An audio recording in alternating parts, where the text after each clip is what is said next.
Coach, just talk about the bye after coming off the first loss. Bye, a good or a bad thing? I think it was a good thing, and we felt that way when we made the decision, last spring to keep that open date, knowing that it would come the third week of October, and the travel from here is difficult. Everybody knows that, and the course of a football season is difficult. So it came at a really good time for us. We were able, and obviously, you don't want to, we didn't anticipate coming off a defeat with the bye, but that being the case, we were able to kind of regroup a little bit and spend the bye week really focusing on ourselves, focusing on Humboldt State and doing the things that we're getting back to doing the things that made us a good football team, allowed us to win 5 straight games. It allowed us to not rush some injuries with guys that had injuries or came out of the game with injuries. Give them a chance to heal a little bit, and give all of our players a chance to get some time away.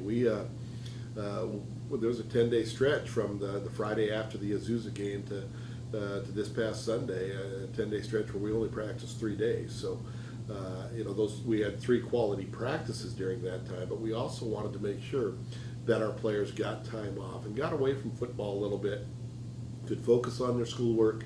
A number of players stayed behind after the Azusa game to see family in Southern California, if that's where they're from. We even had a few that traveled this past weekend to go see family, something they rarely get to do during the football season. So I think the bye week was utilized properly and effectively for us, I hope, and we went back to practice yesterday getting ready for Central Washington. We know what it was and the type of back he is, but for your defense, is it a concern that you guys gave up the 55 points? Absolutely. We have high expectations and had performed extremely well over the first 5 weeks. And so, again, that's uncharacteristic of our defense. These kids have a great deal of pride, as do the coaches on that side of the ball. And that's a number that will stick with us until we go out and do something about it. We always say that we're only as good as our last performance. Well, based on that, we're not very good right now. And so you get ready for your next opponent, and hopefully you're able to put 60 minutes together where you leave that field feeling much better than we did as we left the field down in Southern California after the Azusa game. So again, we did not play well. But you always start by giving that credit to the opponent, in this case Azusa Pacific, and they beat us. They beat us in all 3 phases, and they played a much better game than we did.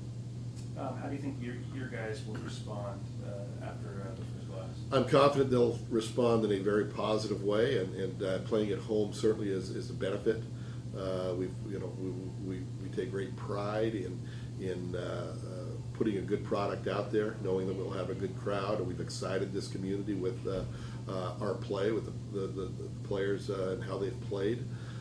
This is a big game. Central Washington, they've won, I don't know what it is, probably 8 of the last 10 conference championships or something like that. They've been that team, and obviously I have a long history with Central Washington, so it's a big game, but our players are just excited to get back out. It has been a long break. We're going to be just over 2 weeks, I think 14 days, 15 days, something like that, from one game to the next. So we're excited to get back out there and play the game again. And we know what's at stake. We know what we have to do. We slipped up once, and we can't afford to slip up again.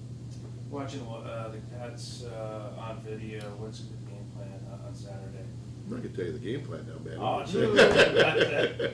it's worth a try, right? Again, the game plan really doesn't change a great deal from week to week or from opponent to opponent. And we felt in those 5 wins that we had to start our season that we had a real good recipe for success established. Number one, you have to win up front. On both sides of the ball, you have to win up front. And for us, that means we need to run the football. And from a defensive standpoint, you have to stop the run. Secondly, you have to take care of the ball on offense. And you have to be ball hawkers on defense. You have to go after it and force the interceptions and force the fumbles. We were, after 5 games, up to +7 in the turnover takeaway category. And we were -3 in the 1 loss against Azusa. And so it shows how important that is. You have to win the kicking game. Central Washington's kicking game can be very, very effective. They blocked 2 punts for touchdowns against Simon Frazier just a couple weeks ago.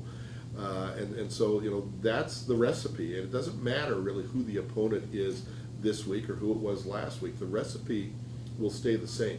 Let's win up front. Let's run the football on offense, stop the run on defense. Let's win the turnover battle and win the kicking game. And if you can do that, okay, your chances of coming out on the high end of the scoreboard are pretty good. My last question, it was Gardner that was hurt at this game. How's he doing, and will he play on Saturday? Well, that remains to be seen. We hope he will. We believe he will, but he's still just now. And again, we took the bye week with him and gave him the time that he needed. A strange deal. Again, this was an injury that we think initially happened way back in the Western Oregon game, but it didn't slow him down at all. The next week against South Dakota, we're getting ready for Azusa, and Wednesday night before the Thursday game, he's practicing with no ill effects. We knew nothing about that, and then in pregame, he just could not get loose, and his quad tightened up to the point that it still is a concern, obviously. So he just came back to practice yesterday in a limited role. We expect that to increase, that role to increase as we move through the week for practice, and we're hopeful, very hopeful, that he'll be ready to go on Saturday, but we'll have to wait and see. And you mentioned the fact that Central Washington, 8 of the last 10 conference championships. Why have they been so consistently good? Well, they got great tradition up there. With my former program, Western Washington, dropping football a few years back. They are the D2 program in the entire state. And there's very good high school football in the state of Washington. It really is. And you look at what Eastern Washington has done at the 1AA level. A national championship just a couple of years ago. They're ranked in the top 5 again this year.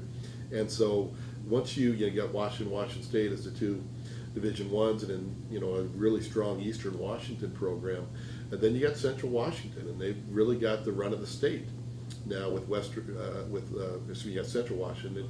With Western Washington no longer having football, Central really has the run of the state, and there's good athletes in that state. I'm well aware of that, having spent 18 years at Western Washington recruiting against Central and such. So again, they're always going to be a strong program. And this Saturday, what part about them is going to give you the biggest challenge as a football team? Well, it's interesting. They've got a new coaching staff, and again, it's a staff I'm very familiar with. Once again, much like Stacy Collins and his group there at South Dakota. Ian Shoemaker, their head coach, was a student of mine in a football coaching class that I had at Western Washington, and then became an assistant, volunteer assistant with me for a couple of years as he got his start in coaching. Payam Sadat, their defensive coordinator, was on my staff for 2 or 3 years as my defensive line coach, rather. And then Jay Dumas, their receivers coach, spent 2 or 3 years with me as well as our receiver coach there. So it's always it's kind of fun, as it was with South Dakota Mines and the coaches that I knew on that staff. This will be fun to reconnect with some guys that whom I respect and have friendships with, but also you want to beat them on the field of play. And I know this. They'll come in here extremely well coached. They'll come in here highly motivated, and they'll come in here with a lot of talent. They have a lot of talent on their football team. A very young football team as you look at their depth chart. Very, very young. A lot of freshmen and sophomores in their 2 deep. There's only 1 senior in their 2 deep on the defensive side of the ball. So they're young, they're talented, and they will certainly give us everything we can ask for. And you feel they're stronger offensively or defensively? Well, again, I think they're strong at both sides. Again, they've been able, right now they lead the conference in scoring offense. They're at in the top 3rd in most statistical categories on both sides of the ball. So there's not a weakness there, and so to say one's better than the other, I can't do that. It's a good, solid football team. They just beat Western Oregon up there for their homecoming in Ellensburg, and they got behind Azusa, with Watson going off in that first half, and then came back in the second half and really made it a close game. And so, again, this is one of the top football teams in our conference. We know they've been that historically, certainly winning numerous championships, and we will have our work cut out for us against Central Washington.